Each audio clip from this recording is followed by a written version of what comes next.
बिस्मिल्लाहिर्रहमानिर्रहीम। रसूलुल्लाह सल्लल्लाहु अलैहि वसल्लम ने इरशाद फरमाया, जुमा का दिन अफजल तरीन दिनों में से है। इसी में आदम अलैहिस्सलाम की तख्लीक हुई, इसी में इनकी वफ़ात हुई, इसी में क़यामत का सूर फूंका जाएगा और इसी में मौत और फनाह की बेहोशी और बेहिस्सी सारी मखलूक़ात पर तारी होगी। लिहाजा तुम लोग जुमा के दिन मुझ पर दरूद की कसरत किया करो, क्योंकि तुम्हारा दरूद मुझ पर पेश होता है और पेश होता रहेगा।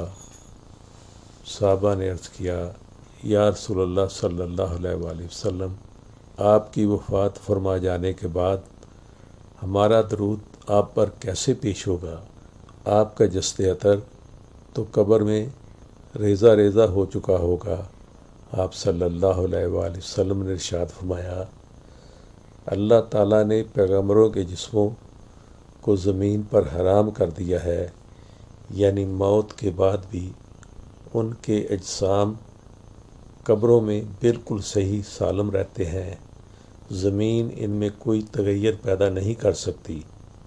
वीडियो को लाइक और शेयर कर दें और चैनल को सब्सक्राइब भी लाजमी कर लें। जज़ाकल्लाह खैर।